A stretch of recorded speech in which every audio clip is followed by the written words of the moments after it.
Vamos a Colombia, Sergio. Vamos a tomar Colombia. contacto con nuestro querido corresponsal ¿Está Francisco y amigo. ya conectado? Sí, señor. El señor está Francisco Espectacular. Espinel, pero además tiene un excelente interview con un especialista en materia internacional, es abogado, es columnista de opinión, es analista internacional. Sé que el querido Francisco Espinel, que se puso la corbata No contra te la puedo. envidia. Qué elegante. Qué facha que está teniendo el hombre. Qué elegante, Sé que Francisco. tiene el contacto con Bernardo Henao Jaramillo, quien es abogado, columnista de opinión y analista internacional. ¿Cómo le va a nuestro querido, cómo sería Roger, cómo se llamaba el actor fachero? Usted habla de... Roger Federer, no. Bueno, no, ese es tenista, Horacio, por eso. Roger Moore no era, No, el otro, Moore, no. Roger Moore. Ahí está. ¿Cómo está, Francisco? ¿Bien? Hola, Horacio. Hola, Sergio. Un gusto de saludarlos Bienvenido, a ustedes. Francisco, muy elegante. Muchas gracias, ¿no? A la altura de nuestro invitado, obviamente. Por eso nos hemos puesto la corbata. Y nada, me encuentro hoy precisamente desde el Centro de Rehabilitación e Inclusión para todos los de las fuerzas militares que han sido afectados por los temas de conflicto. Entonces, es una estructura muy bonita que se encuentra en un barrio en el centro de la capital de Colombia, se llama Puente Aranda, y se conoce como el DECRI, Centro de Rehabilitación e Inclusión para todos aquellos de las fuerzas militares que han sido afectados. Bueno, Bien. sería una hermosa historia y nota de color si luego lo podés enviar, porque nos parece muy interesante lo que se hace desde esa institución con la lucha permanente, la guerra interna que tienen permanente contra el narcotráfico y la cantidad de caídos, ¿no es cierto?, de las distintas fuerzas que tienen para tratar de garantizar una calidad de vida sana, saludable y lo más digna posible. Es muy interesante esa historia, ¿sí? Pero justamente de esto queremos hablar, porque hace al bienestar social, hace al combate contra el narcotráfico, hace a que Colombia tenga que estar siempre a la defensiva contra los embates foráneos y contra la violencia que se han suscitado en los últimos tiempos. Pero no terminamos de entender lo que estamos fuera o por ahí del resto de Latinoamérica, cómo de una vez por todas esto no se puede erradicar, por qué es permanente esta lucha en esta zona de Colombia, de Venezuela, en la lucha contra el narcotráfico, por qué no se termina de acabar tarde o temprano. Bueno, todos estos puntos que conllevan al bienestar social, nos parece interesante hablarlo con alguien que realmente esté muy embuido, muy empapado, sustanciado con el tema. Gracias, Horacio. Sí, por eso precisamente tenemos hoy como invitado a Bernardo Henao Jaramillo. Es un abogado, profesor, analista, columnista además, activo, muy activo en las columnas de opinión a nivel de país y a nivel internacional. Y no tuve, digamos, que hacer mucho esfuerzo, gracias a Dios, para contactarlo y decirle, hombre, Bernardo, me encantaría que nos acompañaras hoy en una entrevista con El Explorador, que es el canal al que yo le aporto desde Colombia como corresponsal, y que tenemos salida en el canal Unión Continental Latinoamérica también a nivel internacional. Bernardo, te damos la bienvenida. Gracias por estar con nosotros. Francisco, muchas gracias. Muy complacido de estar en El Explorador. Estaré muy atento en absolverle las inquietudes que tengan y desde luego un saludo muy especial allá en Argentina, una tierra hermosa que he visitado varias veces y me encanta esa ciudad y en este momento me encuentro muy feliz por los últimos acontecimientos. Bueno, Bernardo, pues... Ya queda claro la tendencia política de Bernardo. Bienvenido, Bernardo. Bueno, ya está celebrando las PASO, Bernardo, me queda muy claro. Bueno, la primera pregunta la va a realizar nuestro querido compañero Francisco. Vamos. Bueno, Bernardo, ya pasó el 7 de agosto y ya podemos decir que se cumplió las 3/4 partes de este gobierno de Iván Duque. ¿Qué análisis podemos hacer nosotros y qué evaluación podemos hacer nosotros de en qué momento y en qué estado se encuentra Colombia a un año de que Iván Duque termine su gobierno? El tema del presidente Duque es un tema bien curioso por los fenómenos que le sobrevinieron después de su elección. Él obviamente fue elegido con unas banderas, pero llegó al gobierno y se presentaron unos hechos sobrevinientes como lo dieron en todo el mundo, que fue la pandemia, y en Colombia en particular todo el tema de los bloqueos y los paros.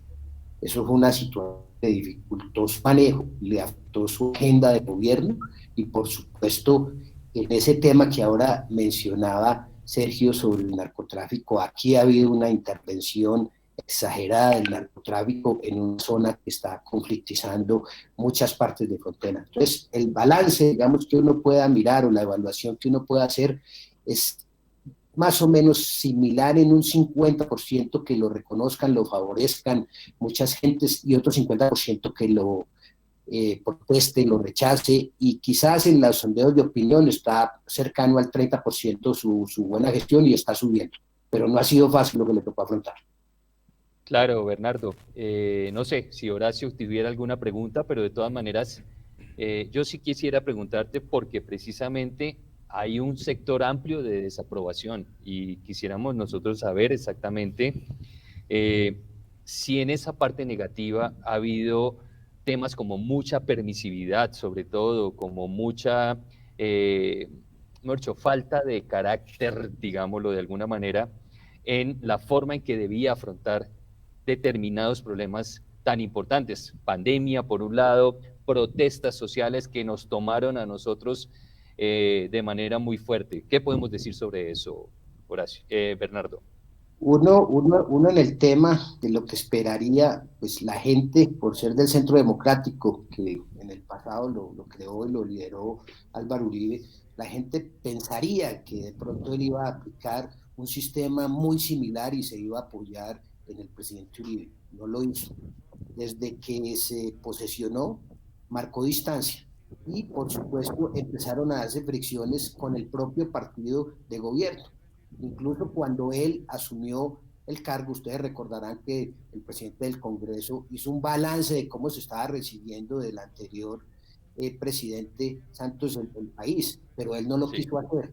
Por supuesto, él le distingue un tema particular, y es que no le gusta la confrontación, él le gusta el diálogo y le gusta sentar en la mesa a todos los partícipes. Eso le ha generado resistencias y le ha generado incomprensiones, pero obviamente es su estilo de gobierno y en el tiempo se va a imponer que fue mejor no haber estado conflictizando y enfrentándolos. Por el contrario, le reclamarán, digamos, cierta falta de autoridad en los temas que se fueron con los desmanes, con el vandalismo, pero trato de hacerlo mejor y trato de apoyarse en los alcaldes, pero aquí hay unos alcaldes también que tienen un juego que discuten y enfrentan a la fuerza pública con unos contenidos que uno se queda aterrado. En vez de apoyarlos como les corresponde, hacen todo lo contrario, los critican, los refutan y los aíslan. Bueno, Bernardo, de todas maneras... Francisco, sí, Bernardo, sigue, Francisco, sigue. Aquí Sergio tiene una consulta para hacerles. Claro. Fundamentalmente, Bernardo, bueno, un gusto. Estaba leyendo tu artículo donde lo has titulado "No se debe ni pensar en desmontar la policía en Colombia". Y hay todo un análisis hecho desde este punto de vista y fundamentalmente teniendo en cuenta las características en la formación de estas herramientas que tiene el país y que brindan seguridad, ¿no? Y ante nada, bueno, el análisis, por supuesto, de lo acontecido en Colombia y del accionar de la policía. Pero más allá de esto, veía que quizás se podría admitir, quizás, ¿no?, una reestructuración o una resignificación de lo que es estos cuerpos de seguridad, la policía fundamentalmente, teniendo en cuenta, bueno, los cambios que se están produciendo desde el punto de vista político en el país, como una manera de ir acompañando esto, ¿no? El tema de la fuerza pública, tanto policía como fuerzas militares, es un tema que nosotros defendemos y respetamos en cuanto a que han sido esenciales para mantener en firme la democracia.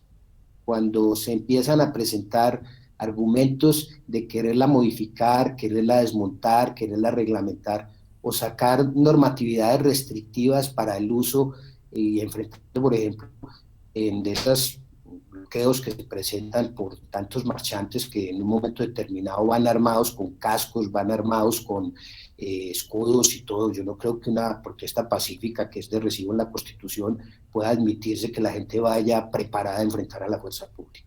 Aquí, desde luego, hay que siempre mejorar la fuerza pública.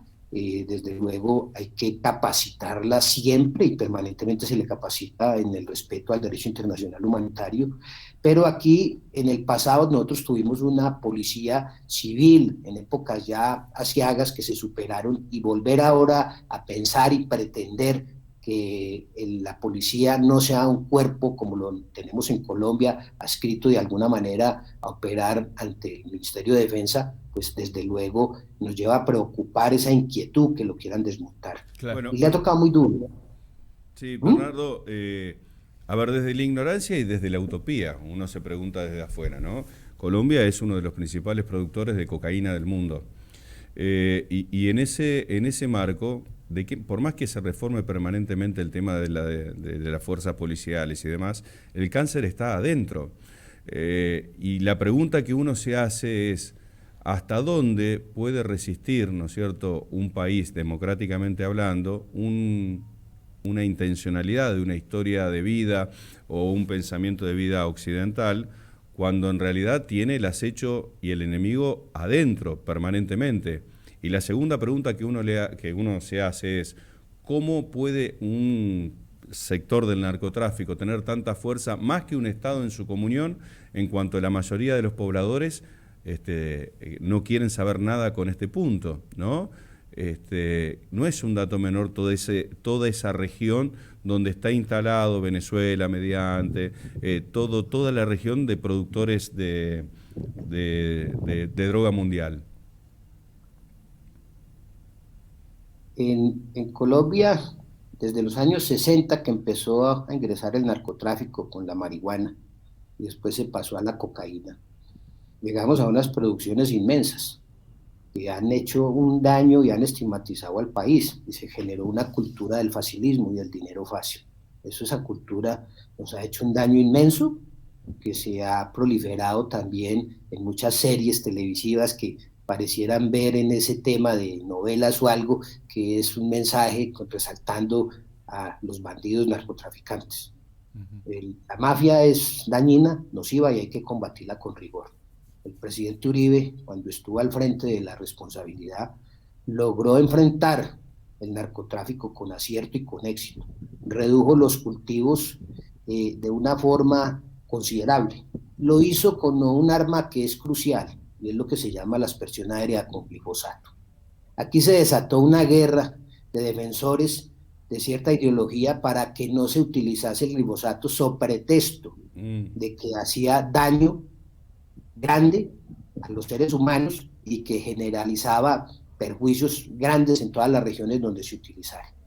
Yo soy de una región campesina, yo vengo de Manizales, una región agrícola por excelencia cafetera, y desde mi época de niño recuerdo que el Roundup se utilizaba para buscar cómo acabar la maleza en todos los cafetales. El Roundup es el mismo glifosato y no se sabe ni se conoce en 40 años de reclamaciones que han tenido que ver con el glifosato. Hubo una persona que le hizo mucho daño a este tema en el gobierno de Santos, hoy en día es un aspirante a la presidencia de la República, ha dejado saber que quiere serlo, Alejandro Gaviria, que siempre se opuso a la utilización de la aspersión con el glifosato. Aquí está firme y demostrado que con autoridad y con decisión se puede. Lo otro ocurre que no se pudo hacer es también porque había decisiones judiciales que impedían utilizar ese medio, pero ya esas decisiones judiciales quedaron a medias, porque en las zonas donde están los indígenas no se puede llevar a cabo adelante la aspersión aérea. En otras zonas sí se podía hacer, pero los colombianos todavía seguimos a la espera de que el presidente Duque y su ministro de Defensa, el doctor Diego Molano, decidan hacerlo. La única forma de combatir una producción que ha llegado a pasar de las 200.000 hectáreas de cocaína, que genera riqueza inmensa, es combatiéndola con esas armas que tanto les duele a ellos, y por eso ponen toda la estrategia política de impedir de que no se vaya a hacer la aspersión. Gracias por la aclaración, Francisco. Ok, gracias, Bernardo, por esa aclaración.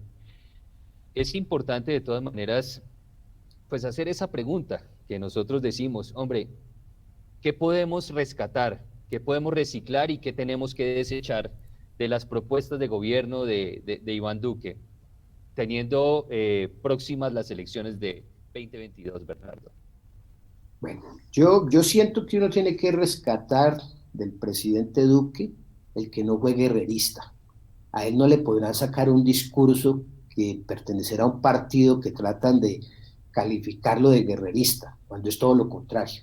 El Centro Democrático al que pertenece el presidente, y con otras maneras que fue elegido también por el Partido Conservador y otros, siempre les ha distinguido en la defensa. Les toca salir a defenderse, es todo lo contrario, no es guerrerismo, es defensa que les corresponde hacer, y por mucho tiempo han tenido que defenderse. Los ataques mayores aquí, así no lo crean, vienen siempre de cierta ideología de izquierda. Y todas estas situaciones que se han dado, pues desde luego, hacen que se tenga que buscar acercamientos y diálogos, pero no ha sido fácil. Pero él ha mantenido su línea, no ha confrontado, los ha sentado, incluso a gente que carece de entidad para dialogar con ellos, pero los sentaron buscando salidas al tema. Yo creo que él en temas de comercio a nivel internacional ha hecho aportes grandes, creo que ha mejorado muy bien la relación con Estados Unidos, también ha logrado con Corea del Sur pactar un acuerdo de libre comercio que es importante, y creo que con España se está logrando también hacer lo propio. Ahora el señor presidente se encuentra por allá y va a ampliar toda la inversión extranjera, lo que quiera, deja conocer que España está interesado en desarrollar actividades en Colombia, o sea, lo están viendo como un buen escenario para invertir. Nos inquieta, eso sí, a nosotros los que estamos acá, el problema de la inseguridad campante y reinante que nos aqueja en todo el país. ¿Y Colombia es Okay. un país potable para ir a invertir? Digo, para los inversionistas extranjeros, hoy por hoy la estabilidad económica está garantizada, la política también. ¿Cómo lo ven los inversores externos? Pero permíteme, también Sí, quisiera Francisco. complementar esa pregunta. Quiero complementar esa pregunta que hace Horacio, porque frente a lo que está respondiendo Bernardo, nosotros hace unos meses sufrimos una mala calificación, una desertificación A eso voy. que nos ponía como país en riesgo, ¿de acuerdo? Bernardo, ¿qué podemos decir sobre eso? Es decir, si es bueno, en este momento el país es confiable, ¿qué puede contarnos? A ver, esas certificaciones, salir de ellas es complejo, lleva años. Cuando uno lo llevan a un nivel de certificación, se afecta mucho el funcionamiento de la economía, y antes que solventar, agudizan la crisis.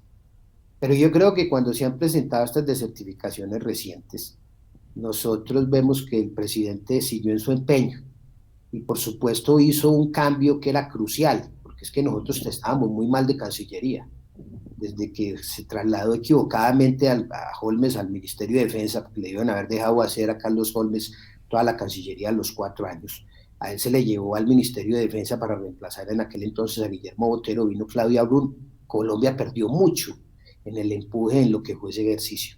La doctora Marta Lucía lo está recuperando, pero entonces en la desertificación uno puede ver que con lo que estaba contando de que se hacen estos acuerdos con Corea y de lo que está pasando con España, hay gente que ve éxito en invertir en Colombia. Se acaba de hacer una operación que ustedes vieron en Ecopetrol inmensa, que le está dando una inyección de capital fuerte al país, y yo sí siento que va a llegar un buen momento. La economía está bien, creo que se acaba de aprobar una reforma tributaria que es más respuesta en lo social y va a traer, pero yo sí, desde el punto de vista interno, en frente a la seguridad que nos aqueja, pensaría 2 veces la inversión. O sea, a mí sí me preocupa enormemente el sistema de seguridad, tanto para la subsistencia nuestra como para los que vengan del exterior, porque el tema está acusando gravedad. La última que le hago a ambos, ¿qué análisis hacen de la participación justamente de estos militares retirados que fueron, y ya estaría comprobado, y cometieron el atentado contra un presidente como el haitiano, ¿no? Jovenel Moïse. Uno tiene que partir de una premisa que toda conducta criminal es individual. Y por supuesto, si les comprobaren con respecto al debido proceso que ejecutaron el acto, y no que son confesiones obtenidas producto de la fuerza, uno tiene que entender que si se los comprueban deben responder con todo el rigor y deben ser sancionados ejemplarmente. Bien. Excelente. Francisco. Horacio, y entonces Bernardo, para terminar ya, porque cuando es tan rica la conversación, se nos va el tiempo rápido. De cara al 2022, Bernardo, ¿qué debe tener en cuenta Colombia para un nuevo candidato? ¿El gobierno cómo se encuentra en estos momentos? ¿Débil o fuerte frente a un candidato que pueda hacerle contrapeso al candidato de izquierda que nosotros sabemos que en encuestas a veces marca punta? Colombia se va a abocar en una actividad de confrontación entre lo que llaman la izquierda y lo que llaman el centro derecha. Aquí hay un problema inmensamente grave que es la proliferación de candidatos. Son muchos candidatos. Eso es grave frente a la no solidez de los partidos. Aquí hay que volver a rescatar los partidos y darles firmeza y criterio a los partidos. Es clave la participación de los partidos. Pero lo que nosotros necesitamos es un estadista. Nosotros necesitamos un gobernante que le quepa al país y que pueda entender que estos problemas que hoy nos aquejan, que son demasiados, el solo problema migratorio venezolano es de una profundidad y de una gravedad para el cual no se estaba preparado en la forma como se ha presentado. Llegar 2 millones de personas a la situación que hemos vivido y lo que está ocasionando no es cualquier cosa de manejar. Entonces toca entrar a escoger el mejor. Yo siento que el 2022 va a ser una confrontación de ideas fuerte, va a haber mucho del manejo internacional de lo que tiene que ver con el Foro de Sao Paulo, porque siempre quieren ver que Colombia es esencial para la conquista frente a lo que persiguen, de que Colombia no ha sido posible matricularla en esa causa, y nosotros, las personas que somos demócratas, sin hablar propiamente del partidismo, sino que queremos defender la institucionalidad, queremos escoger al mejor de los gobernantes que pueda llegar en esta partida que ya se está dando con más de 40 candidatos. ¿Corre peligro Bernardo, que pase lo que sucede o lo que sucedió en Perú, que Pedro Castillo asume la presidencia, pero con una debilidad política entre un tapiz, o un tamiz, mejor dicho, de una cantidad de candidatos que luego se reservó entre dos, se dirimió entre dos, pero que está hackeado y cercenado políticamente, que por un mínimo soplido puede salir expulsado? Digo, se está llevando a la región a un sistema de elecciones en el cual el que asuma no tiene el poder definitivo para encarar los cambios que deban realizarse. El tema va a estar muy reñido y esas elecciones van a ser muy complicadas. Yo confío que el centro y la derecha llegue con un candidato unificado. No espero que se viva el fenómeno que se vio en el Perú, que por toda esa proliferación cayó y salió Castillo elegido. Acá va a ser, en su momento va a haber como decimos nosotros, se van a descolar los candidatos en tantas aspiraciones y se van a empezar a hacer alianzas y va a quedar finalmente unos 3 o 4 aspiraciones que son las que se van a enfrentar en primera vuelta. Bernardo, yo siento que el país... Sí. No, perdón, lo corté, termine, por favor.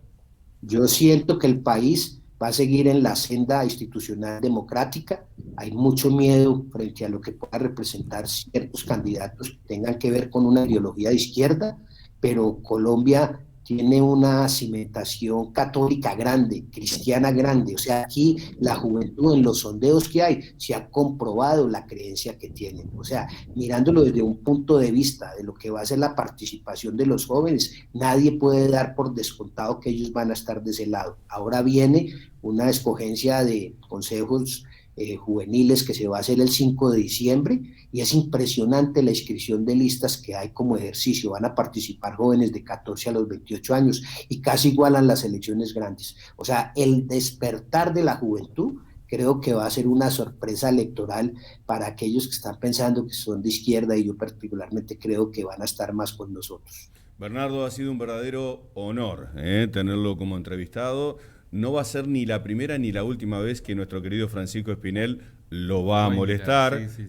porque tiene indicaciones precisas de que lo vuelva loco cada 2 por 3. Un verdadero placer y muchas gracias. A ustedes Bernardo, muchas gracias. Sí, Francisco. gracias por tu participación. Tenemos unos temas que nos quedaron pendientes, muy importantes, que van a ser de otra entrevista más adelante. Hoy te agradecemos muchísimo haber compartido con el explorador de Argentina y seguimos adelante. Ya sabes que aquí hay un amigo periodista con el que puedes contar.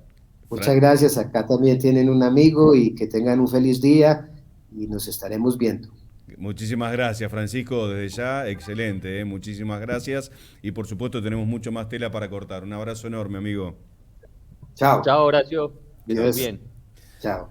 Desde Colombia, entonces, Francisco Espinel, nuestro querido colega y corresponsal, dando una excelente entrevista que nosotros también lo ponemos a disposición en UCL, un canal latinoamericano.